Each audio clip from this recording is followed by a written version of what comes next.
We're talking all about the technical side of editing today. This isn't some timeline hack or talking about clearing your cache. Nope, simpler and less sexy. Keyboard shortcuts. Okay, so real quick, my keyboard shortcuts are set up for the majority of the stuff that I work on. Most of the time that I spend in Premiere now is doing content cuts, cutting down long interviews, the occasional promo, but my shortcuts get me through, say, roughly 80% of my workload without ever even touching the mouse. What I do, and what I would tell anyone to do, is to take the top 5 tasks that you do, anything that is your most used tasks, and you map them to a key or a series of keys that you're going to remember. Then you start editing, and you'll see just how fast you actually move through your timeline. And for my workflow, when I'm in a timeline, I map all of my top used functions to the left side of my keyboard.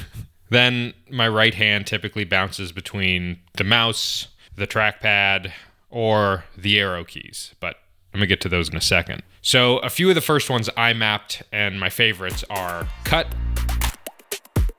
split, delete, ripple delete, select, nest, and then sync, audio, video. Now, if you just chose those few keyboard shortcuts and those are the only ones you used, I really can't express how much faster these are going to make you. Best editors that I've worked with, they all take full advantage of their keyboard shortcuts. One editor still uses his same Avid shortcuts from 10 years ago in Premiere today. He knows his tools inside and out. Knowing your tools is what makes you a professional. Yes, I know we're all gonna have a different opinion on what the term professional means. Just hear me out. If you're in a room full of people reviewing your edit and you can quickly and confidently fly through your timeline, making changes on the fly, you're a professional. There's no dragging your mouse to the razor tool, then lining it up on a clip and cutting it, then back and selecting your pointer, and back to the clip, selecting it, right click, and select ripple delete. That's long just explaining it. Instead, I hit D, I hit Z, and then I hit Shift X. Same thing. Set up your shortcuts the way you want them. If you do that, you're gonna be able to take that KYS file, be able to carry it with you no matter what system you work on, anytime you update Premiere or your computer. It's been super helpful if I've ever needed to step into someone else's bay. I always have my keyboard layout with me. You can even take this a step further and even bring your own monitor layouts with you as well. Just remember, reset it back when you leave. Leave it in better condition than you found it, right?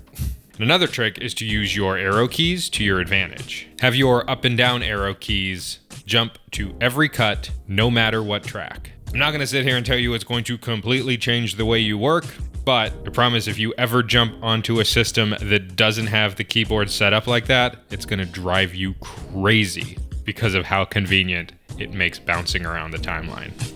The most important thing is to find what works for you and your workflow. Start with those first 5 shortcuts, then do 10, then 15. I'm still adding shortcuts when I learn something new or I start using a new function. If you know what you work on and how you like to work, you can add these little workflow hacks, I guess, and you'll see just how fast and efficiently you work in Premiere and when you're in your timeline. You also got to keep in mind that it's going to take time to learn to work this way, and that's okay. This isn't an immediate fix to speed up your workflow. So make your shortcuts something that's easy to remember and just practice.